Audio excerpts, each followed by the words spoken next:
Okay, welcome everyone to today's Local Lens. We're excited to have you tonight. Before we dive in, I just would like to remind everybody of our group agreements. Hopefully, you can see what is I'm sharing right now. This is something we do at the start of every session. The purpose of today's session is to be a space for learning and conversation amongst the members of community councils and the public. The goal of this session and all of our sessions is to dive deep into the various governmental structures within the municipality and on issues affecting our community. Today, we are all agreeing to treat each other with respect, recognize our neighborhood's unique qualities, and allow everyone a chance to participate. As a reminder, some logistical notes for this Zoom session. Please stay muted unless you're called on. If you have a question, save them, and we have a Q&A session at the end. You can either raise your hand or drop your question in the chat. You can please keep your questions on topic and be concise and be considerate of the time. At the end of the session, we'll provide contact information for the presenters and encourage you to invite them to your next community council meeting to share more information. Now, with all of that being said, I'm really excited to welcome our presenters today. I will add a little disclaimer. They are the hosts and our overseers for our municipal grant here for the Federation. Very thankful for the hard work that they do in supporting community councils in many different ways. Today, we're talking with the municipal clerk, and we're joined by our municipal clerk, Jamie Hines, deputy clerk, Jasmine Akers, and our business license official, Mandy Honest. Thank you guys so much for joining with us today. And I'm excited to learn more about this less talked about, but vitally important part of how everything happens. Thanks. We appreciate you having us. I'm going to share my screen. I thought I was going to share my screen. Can you see the screen? No. No, not yet.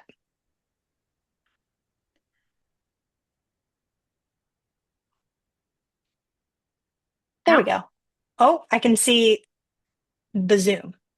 That's weird.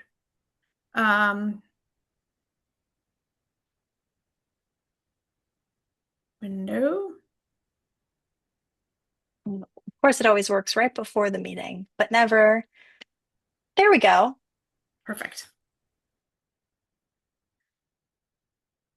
Okay, so thanks for inviting us to speak to you guys today. My name is Jamie Hines, and I was appointed as the Anchorage Municipal Clerk in June of 2023. As Ari said, we have Jasmine Akers, the Deputy Clerk, and Mandy Honest, our business license official, with us today. Prior to June of 23, I served as the election administrator for the municipality. I have also served as the city clerk for the city of Kenai. Prior to that, I was the business license official for the municipality of Anchorage and also the deputy clerk for the Haynesboro. I received my certified municipal clerk designation from the International Institute of Municipal Clerks in 2012, and I got my master municipal clerk designation in 2021. Since 2019, I have served on the executive board of the Alaska Association of Municipal Clerks in various capacities. I served as president in 2021. I'm currently serving as secretary. The clerk's office is made of 14 full-time staff. The staff of the municipal clerk's office serves all citizens of the municipality, and we do so in a neutral and impartial manner. So what does the municipal clerk's office do? In short, we are democracy facilitators. I have joked with Christopher Constant that I'm going to change my title to Director of Assembly Operations in order to help people understand what it is that we do, because people don't typically understand what a municipal clerk does. Municipal clerks do a lot of work to make assembly meetings happen, assembly records accessible. We conduct municipal elections. And then we also process and issue certain business licenses, and we also provide budgetary and program assistance to the assembly. So we liaise with the administration to produce the agendas for the meeting packets for the assembly, make that all available to the public, publicly notice the meeting so the public knows to come to the meeting so they can testify, record the minutes of the meeting, and then we'll get into it a little bit later, but process the legislation that was approved and make that available so everybody can access it after it's been approved. Our staff in 2024 produced a new vision statement, and that is the Anchorage Municipal Clerk's Office promotes efficient, transparent, and inclusive local government by providing exemplary administrative support and safeguarding public records and facilitating community engagement. So diving right in, the clerk's office provides administrative and logistical support to the assembly for their regular and special assembly meetings, work sessions, committee meetings. We also serve about 5 or 6 boards and commissions, the Board of Ethics, the Salaries and Emoluments Commission, the Board of Adjustment, the Election Commission, and now the Public Naming Commission. We publicly notice all of those meetings according to municipal and state laws. We prepare and publish agendas for all of those meetings, produce the supporting documents, and make them available for the assembly, for the administration, and for the public. We publish online. We provide paper copies. We record and broadcast, or we live stream the meetings. When video cameras aren't available, their meetings are audio recorded and then uploaded, so folks can watch from home at their convenience. And if folks are not able to attend regular and special assembly meetings, we do offer options for folks to be called to provide their testimony at the appropriate time. So they would just provide our phone number, and when we got to that point in the meeting, we would call them to be able to provide their testimony. And then finally, we produce the minutes of the regular and special meetings, which is the official record of those meetings, and then also of the assembly boards and commissions. So what does that look like in terms of work? So the clerk's office publicly noticed compiled agendas for staffed and recorded meetings, 359 meetings in 2023, 266 meetings in 2024, and 228 meetings in 2025.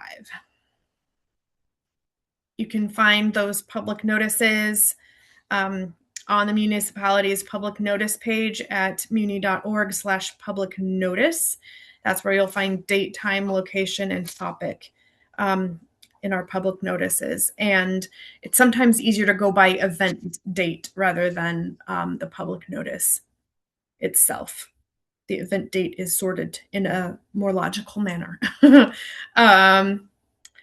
For all of the other documents, you can find those on the website muni.org/assembly, and then click on the meetings tab in the gray bar to find regular and special meeting agendas, and then supporting documents for all meetings. Click on the assembly meetings and agendas. And then to find documents presented at work sessions, click the assembly work sessions page, which is right. Assembly work sessions, assembly committees is here, and then the meetings themselves, you would access those records here in that yellow box. And then just find the particular work session or committee meeting that you're interested in, or the meeting itself. Moving on to assembly records. The clerk's office manages and maintains all official assembly records. This is resolutions for appropriations for municipal spending, ordinances establishing municipal laws and policies, ordinances setting the annual budget, and budget amendments for the municipality and the school district, including the ordinances that establish the annual mill levies. This includes ordinances approving propositions for the municipal elections, which are coming up, that happen in January. Assembly memorandums, which authorize and amend contracts. They confirm appointments to the municipal's various boards and commissions. And then we also manage assembly agendas, meeting minutes, and public records requests for the assembly department. And we also maintain and manage assembly meeting minutes. What does that look like? We processed 1,912 pieces of legislation in 2023, 1,863 pieces of legislation in 2024, and 1,813 pieces of legislation in 2025. The clerk's office alone touches a piece of legislation at least 6 times. We download it from our agenda management software, we print it, we upload it, we stamp its outcome after the assembly has made their decision. We print it again for the permanent record, and then we upload it to the portal. And then if they amend anything, we add more. There's more touches then if we have to amend it. The legislation can be found in the portal, the search legislation portal, muni.org/assembly, and then that search legislation. And then that page you can search by document type, year, and keyword. It's a really powerful tool, and we're really excited to be able to provide this to the public. And then we aim to provide this legislation available by Friday, 3 days after each meeting.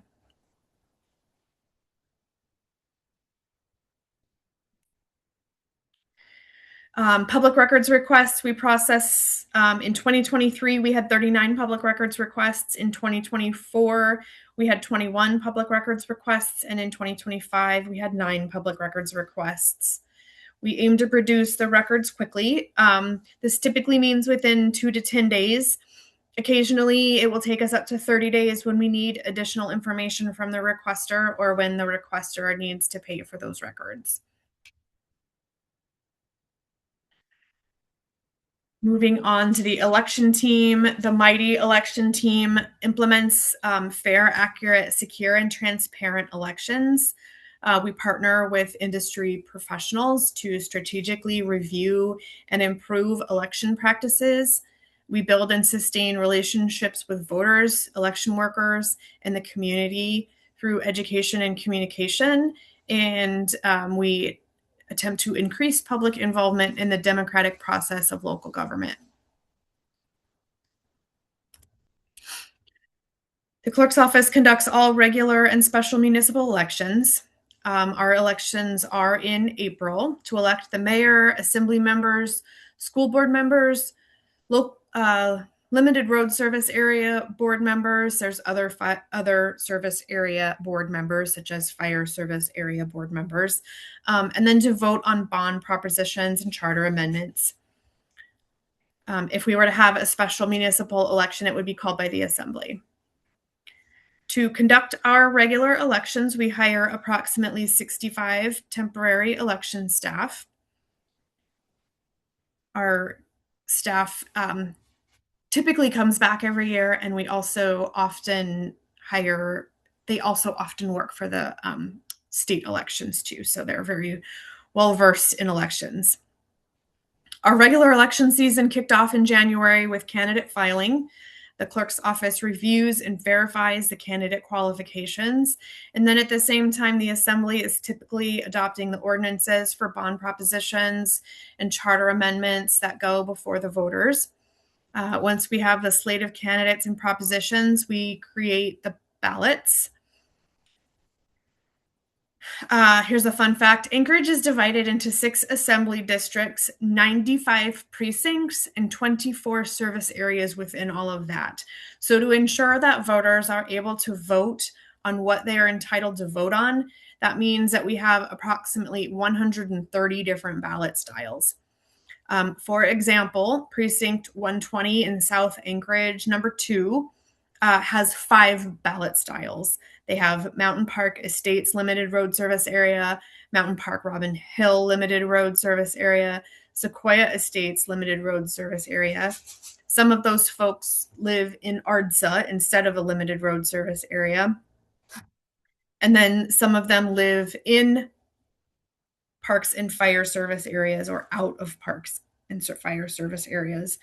So that is it. That little precinct gets 5 different ballots depending on where somebody would live. So next we mail ballots. In 2018, the Assembly adopted an ordinance which made our elections vote by mail or vote at home. This provides a voting opportunity for all of Anchorage's approximately 238,000 voters.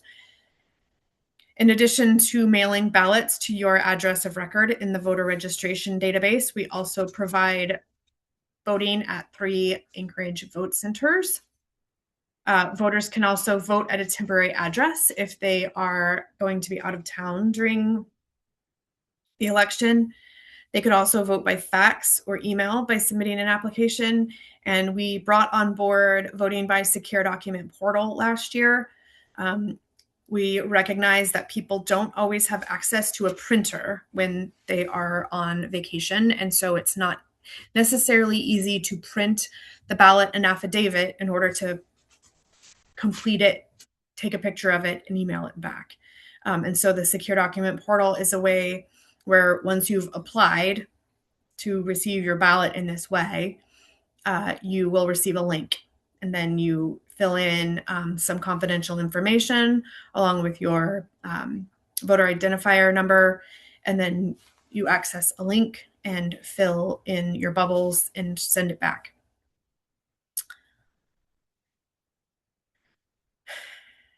We collect and process the ballot return envelopes. In 2025, we processed 60,970 ballots.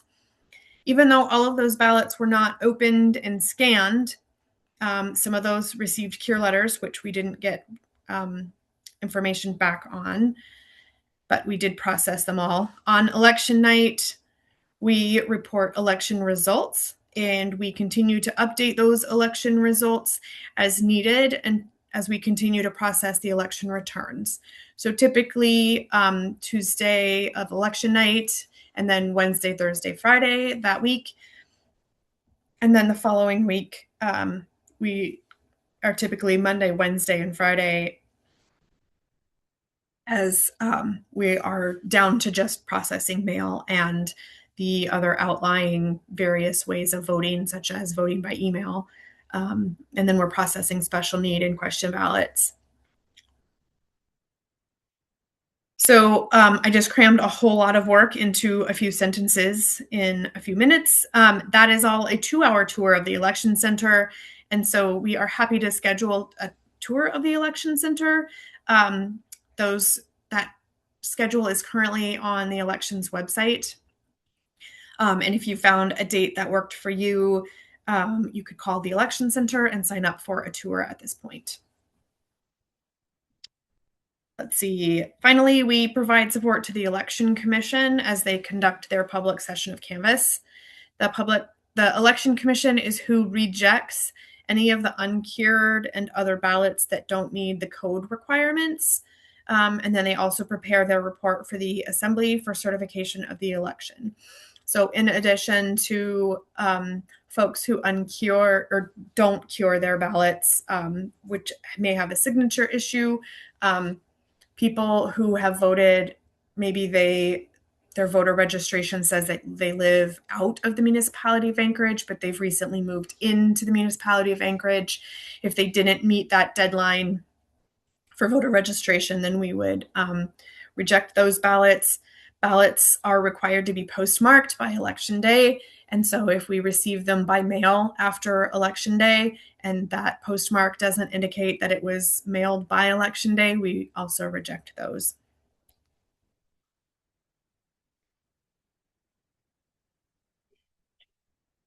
A few more things about elections. To provide assurances that the election outcomes are correct, the staff conducts logic and accuracy testing that actually took place on Thursday of last week. That is where we test the actual election, the actual ballot for the current election. That test went as expected. All of the positions on the ballot are working correctly. And then we also do a risk limiting audit. The risk limiting audit, let's see. The risk limiting audit is a check of the machine results by inspecting approximately 5% of the paper ballots manually. So after all of the ballots have been counted after the public session of canvass, but before certification, we have a pseudo random number generator tell us which batches of ballots to pull, and we pull 5% of the ballots, and we check one proposition and one candidate, and make sure that the outcome is the same on paper as the cast vote record indicates. So that risk limiting audit will be taking place in the election center on April 24th this year. And election certification will be on April 28th.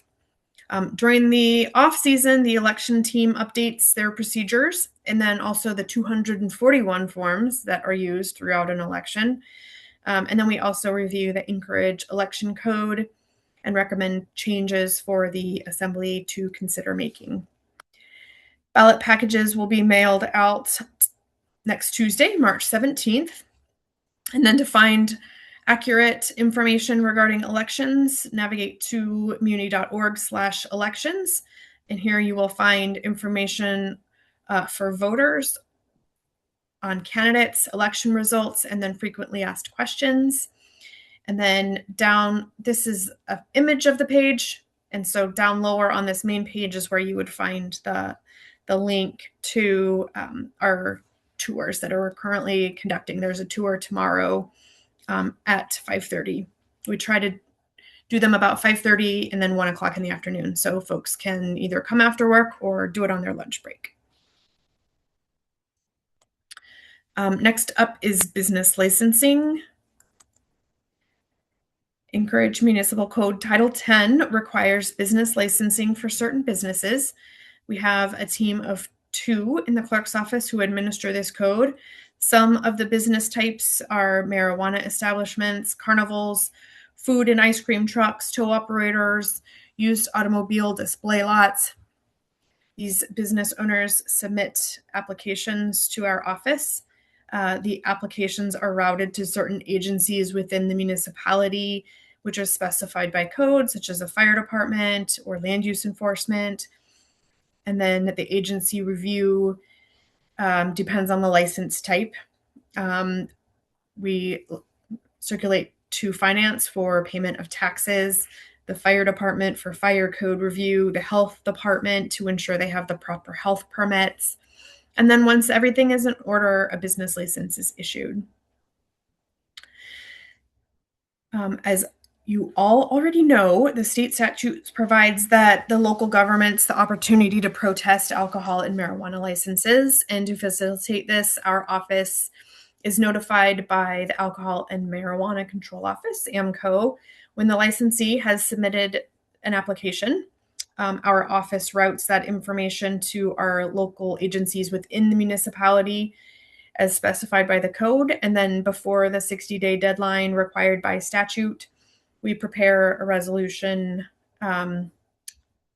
or a memorandum, depending on what the circumstances are, for the Assembly's approval that either waives our opportunity to protest or conditionally protests a license. And then the municipal clerk is typically given authority to lift the protest once all of the issues are resolved. Licensing by the numbers. In 2023, that little team of 2 processed 497 different business licenses. In 2024, it was 462. And in 2025, it was 641. And then beginning this spring, the clerk's office will take on short-term rental registration. We anticipate that we'll be registering approximately 2,500 short-term rentals. IT is currently building a registration form, and we will be publicizing once that is ready. It will be going live on May 1st.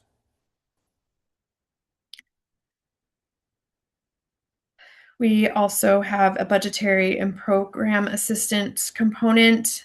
Um, we have a budget analyst position, and that staff member conducts and facilitates policy, program, and operations research and analysis for the assembly. They develop budget amendments for members. They weigh in on ordinances that might include budget amendments and such. They prepare resolutions, memorandums, and informational memorandums for the assembly related to contracts and that type of thing. Um, they also provide analysis, again, for municipal budgetary and financial issues. And then they also assist the assembly with travel arrangements. They assist the entire branch with paying our bills. We have certain contracts for elections and the clerk's office, and so they help us pay our bills. And that is all the budgetary and program assistance function. And then, as every office has, we have other duties as assigned. We are notaries, notary publics. So we provide notary services to the public. We are the custodian of the municipal seal, as a secretary would be in a corporation. We administer and maintain oaths of offices for the municipal officials that we administer oaths to. And then we accept and publish information on registered municipal lobbyists and serve as parliamentarian for assembly meetings. So that is all I have. And thanks again for the opportunity to speak today. And I am sure there will be questions. Thank you guys so much. And if you do have questions, feel free to raise your hand or drop it in the chat. I will kick us off because Jamie, you told us a little bit about your background, an association of clerks. Are those just the most well-run meetings? No, Uh, I just had to know, like a room full of secretaries, it has to just be perfect Robert's rules, right? no, it's not. It's actually kind of funny. That's amazing. They get going chatting about the thing, and then somebody says, maybe we should put a motion on the floor. Sounds just like community councils. Yeah.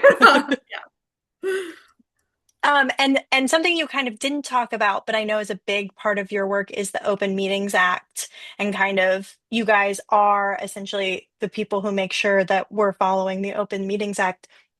I was kind of curious in your experience how the Open Meeting Act affects your work as a clerk and compared to like other cities or states that you might know about. Like, how is it here? Because I know, I mean, for a sunshine law, where it's a pretty bright law.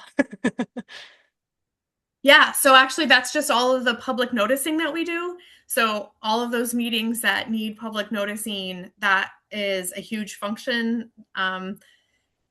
Typically Jasmine is telling us what to publish, and then Mandy's assistant is also a scheduling assistant, and so Outlook invites for all of the members and the public, and then publicly noticing it on the website, producing those agendas. That's all part of the Open Meetings Act requirements. So if a member, those are all the meetings that we know about.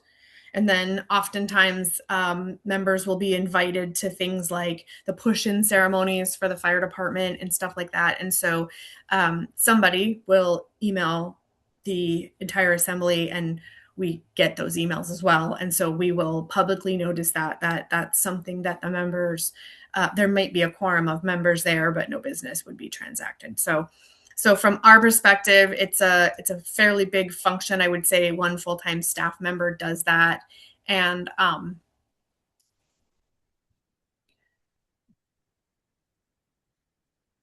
yeah, it's a very big component. I don't know that I know what other states' laws are, but I know that for us, it's more than 3 members gonna participate in something, then it needs to be publicly noticed.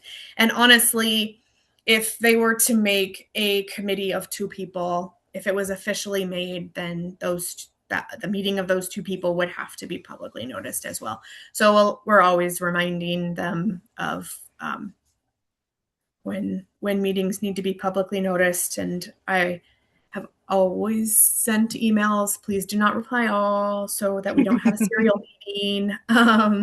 Right. Because they Yeah. can't, in as far as like the emails as well, right? Like too many people on a group chain and all of a sudden it's not following the rules. Yep. Yep. If more than 3 members get involved in a chain and continue to email each other, that could be considered what's called a serial meeting, uh, and so it would be problematic. So the cure is to recreate it in public, but the intent is to never have that happen, so that it's always just all of their conversations are open in the public. Yeah.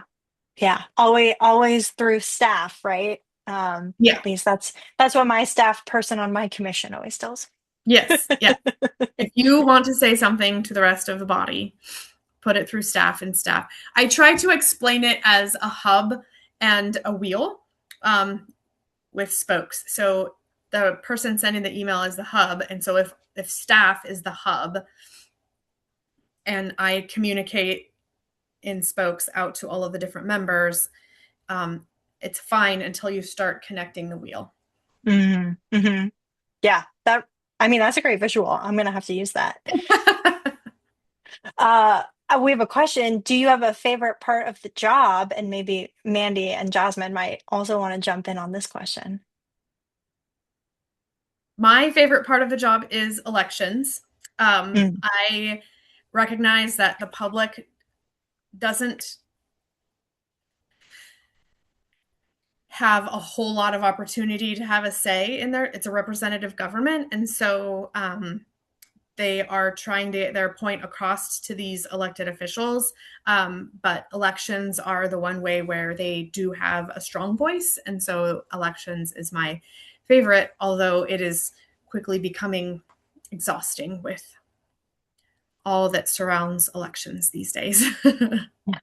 Yeah, I didn't realize you guys did online elections too. That there was like an option if you were out of town and forgot to grab your mail-in ballot before you Yeah, headed out. so it's we we started it last year, and about 146 people applied to vote by email. And when they would call to ask for the application, we would ask if they wanted to vote by secure document portal and explain it, or by email. 136 of them chose the secure document portal option, um, and so it's not tremendous, but like I said, I recognize that sometimes when you're on a cruise or when you go on vacation and are staying in a VRBO or an Airbnb, you don't always have access to a printer. And so if you apply before you go, because that we still do require paper for that, you have to sign. We have to check your identity. But beyond that, then it's a link. And it was, yeah, an assembly member was the impetus for us thinking about that. They went on a Okay. cruise. It was down to the wire. That's so funny. Mandy or Jasmine, do you guys have one you want to throw in or your favorite part of your job? Sure, I can jump in. So there's a couple things that I really like about this job. So I started as the records clerk before I was deputy. And so I love going through our old records and I handle all records requests. And so I like deep diving and trying to make the puzzle pieces match. I also like that being in this role, I'm now well versed in what's happening in my city, which is a really cool perspective.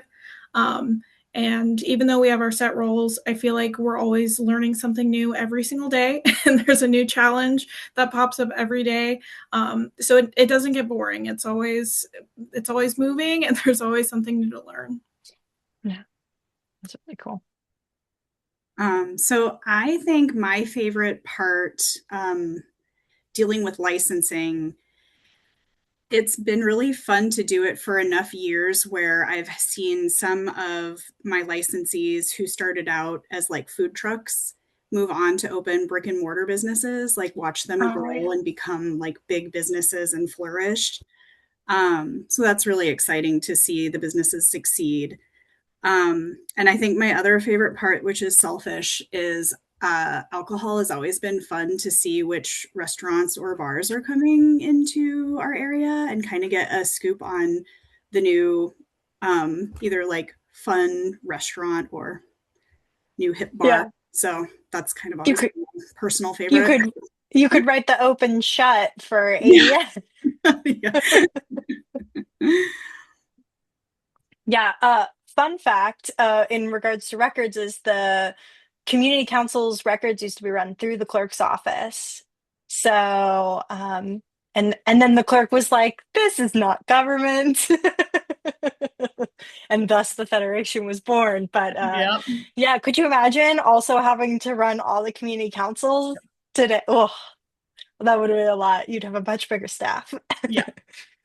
Um, so, and this is a question I get all the time, and I kind of know some of the reasons, but why does it take so much time for a change to make it all the way into municode.com or whatever the Yeah. online portal? So, because there's like many steps. Can you walk us through a little bit what it takes to get there? Yeah. And if it's, yeah. So the ordinance has to be drafted. It has to be submitted to us.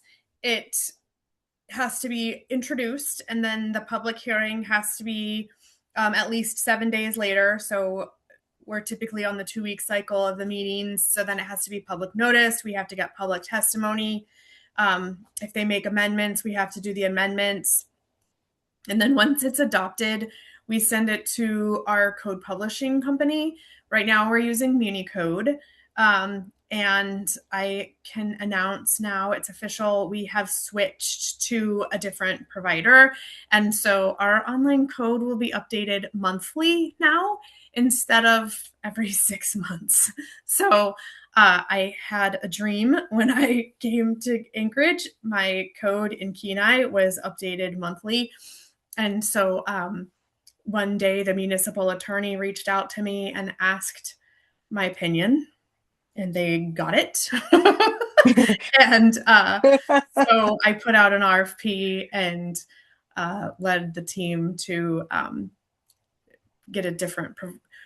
Well, the RFP was just to be able to provide the updates monthly, and one provider could do that and one couldn't. And so we made the switch. So they are currently copying our code out of what is online right now, and they should be going live with it about May 1st. And then after that, we will be getting, monthly updates online. And then we will still be doing, I don't know if any of you know this, but we also produce, we have a paper copy. I have 3 paper copies. And so we're only going to update those every 6 months. But Wild. online is where 99% of the people go. When I was asking all of the different departments that have paper copies, who all still wanted them, I reduced the list from about 50 copies to 30 copies. So most Does the people, library get one? the library gets 3 copies. Yeah. Okay, cool. That's great to know. And so just outside of, a slow processor, it's still probably what, like a 2 week process to get everything signed, sealed, or delivered, um, from when an Yeah. From ordinance the is time the passed. assembly approves it, Yeah. from the time the assembly approves it, it typically takes us, well, it kind of depends. If it's a planning and zoning ordinance where they have maybe amended an attachment, or we want the planning and zoning department to review the edits, that could take longer. But a lot of times, those amended ordinances, for example, they recently amended Title 10, and I think those edits were done within about 10 days. And so but then we have to still upload it to our code publishing facility provider, and then they would amend it on their regular schedule. That makes sense. That makes sense. We have a question in the chat. Considering the amount of turmoil we have seen in the last decade, have you thought about writing a book about your time as clerks? I think somebody might know some things about your experience here. Yeah. No, I have not thought about it, but maybe I will. Yeah, it's definitely been some interesting times. I will say that we have our annual Alaska Association of Municipal Clerks conferences in December in coordination with Alaska Municipal League. And some retired clerks continue to come to that, and they have all said something about how much has changed in the last time since they have retired. So it's been a lot. Yeah. I gotta ask, because you guys are essentially the official secretaries. For my community council secretaries, like, what is some advice about creating good minutes? Like, what's the thing people miss in minutes that need to be getting in there?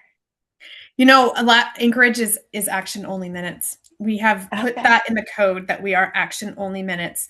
Robert's rules says the minutes are a record of what was done, not what was said. And so accurately recording the motion and who voted and how they voted is the most important thing. And leaving the conversation out is important because your secretary might misinterpret, or they might unintentionally add bias to what was said. And so I am a strong proponent for recording the meetings and making them available to be listened to. So if somebody wants to hear what was said, they can hear it that way. And then the minutes just being action only minutes. Right. So action only because they're kind of in hand with that recording that people couldn't see the conversation word for word. Is useful. Yep. We record everything. All of our stuff is recorded. So, and then we now maintain those for 10 years. And then I think the regular meetings themselves are kept permanently. But when you think about conversion, we used to be required to keep work sessions permanently.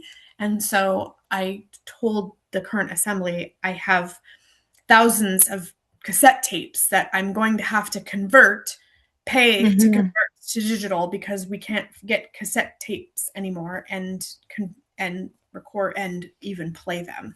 And when we talked about, like, do we really need to do this for the work sessions 10 years ago? Is that law even still in place? Right. So totally. We did change that law that is now 10 years instead of permanently for work sessions. But yeah, we keep the recordings. So if anybody wants to hear what was said, they can go to recordings. But as far as the minutes, my advice to the secretaries is don't let them say so moved.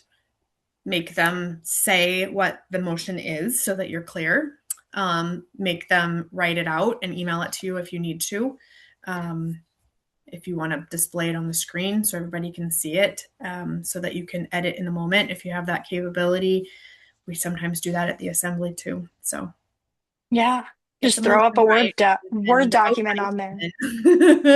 Yeah. And then what was done will be right. Yeah. No, that's really helpful. Assembly, they're always changing. What's it like to kind of have a rotating boss, right? Like, I know they vote as a whole, but individuals, they're always changing. You guys are always having to train up. Kind of what's that relationship like with the assembly? Yeah, it's a constant training. We really fly under the radar. We're there to support them. We do Robert's Rules trainings. We do Open Meetings Act trainings. We talk about ethics. We talk about, what they should and shouldn't be doing with their social media, to try to keep them out of trouble. let's prevent any recall special elections as much as possible. But other than that, our job is really to just neutral and impartial. We help everyone the same. I will be giving Assemblymember X advice on how to move to amend by S version, and I will be telling the other assembly member who's in direct competition how to do something completely opposite. And I tell them both how to do it, and it's up to them to get the votes. So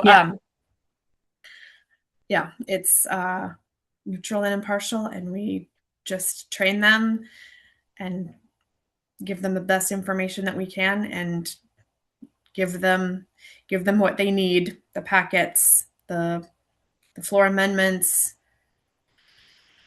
connect them with who they need to be connected with to get their initiatives passed, or to get their initiatives at least introduced so that they can be discussed.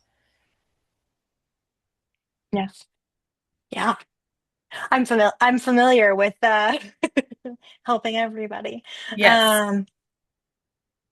And I kind of have this question for Mandy, because I imagine this happens for, what is the number one question you get asked that you wish, I don't know, I get these questions all the time where I'm like, I have this information. I just wish everybody knew where to find this information, because I always get asked it. Yeah, I think the biggest thing with licensing is since the clerk's office only does certain licenses, we kind of get called for all of them. So there's different departments within the municipality that issue different permits and different licenses. For example, the planning department, development services, has the permit counter, and they do like the building permits or the municipal contractor license. And then there's a bunch that are just a state of Alaska business license that's required. So I think that's kind of the biggest question we get, is sorting out kind of where people need to go for the license they're looking for. And we've tried to give as much information as possible on the municipal website. So the clerk's office has a licensing website, and we've tried to do links to everything. And there's a general page for all municipal licenses and permits that gives you the department that issues them. And so we've tried to put as much information out there as possible, but that's got to be one of the biggest ones that people either call or email about, is needing to be sent to the correct place if it's not us. Yeah. I In that totally. same vein, I would say that it's I wish people knew that every municipality is different. And so in other states, municipal clerks maybe run their municipal courts. And so they have a municipal court clerk, or they run their DMVs, or they run their vital records, issuing birth certificates and marriage certificates. We don't in Alaska. And so we frequently get phone calls for the court clerk, for vital record, birth certificates and marriage certificates. And I don't remember the other one I said, but anyway, we always get phone calls for those state departments. Oh, the DMV. We always get calls for the state departments, and have to refer them on. Yeah. Yeah. You have like the go-to cheat sheet. Yeah, we do. I kind of explain to, it's kind of lost on like my daughter's generation, but we are like the 411. Yes. You used to be able to call information and what's the phone number to this agency, and they could give you the phone number and connect you. That's what we feel like sometimes. Yeah. Yeah. Same. Yeah. Hello, my plow's not working. The one we get the most is they're calling for like the federal FCC. GCI gives them our number, which is really fun. My internet's not working. Oh. Oh dear. Okay. Jasmine, do you have one thing that you want people to know? Sure. On the same vein, sort of what Mandy was talking about is our record requests. So we get a lot of calls about how do I submit a records request. And if you go to muni.org and go to the municipal clerk And you scroll down, there's actually a portion that says record request, and our form is there. And then it also breaks down what records we actually respond to. So a lot of our record requests are us just deferring to other departments, which is fine. We're happy to do that. But just most of the time, that's what they are. But a lot of people ask, how do I get the form? If you email our general mailbox, www.massmc, we'll typically accept it that way too, even if you don't have the form. But that form just has all of the information. So that's the best place to find it. We also have it in person in our office if anyone ever needs it. Great. Nice. Does anybody in the chat or anybody online have any questions they want to ask? Coming to a close here.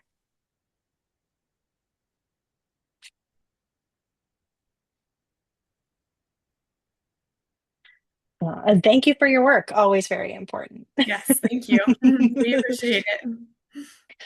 Well, if we don't have any more questions, we'll just end it. Do you guys have anything else you guys want to say? Anything I missed? No, thanks for having us. Thanks for putting this local lens series on. Thanks for everybody who participated. Yeah, thank you guys. Thanks for everybody for joining us. Huge thanks to our presenters for sharing their expertise and answering our questions. I do want to say we have a couple more local lens coming up soon to be announced. So keep your eyes peeled. And if you're not signed up for our newsletter, Neighbor to Neighbor, you should be, because we post all the time about elections, civic engagement things, and upcoming local lenses. You can watch all of our previous episodes on YouTube at at community councils. And we're always looking for new ideas. So if you have an idea for a future local lens, email us at info@communitycouncils.org.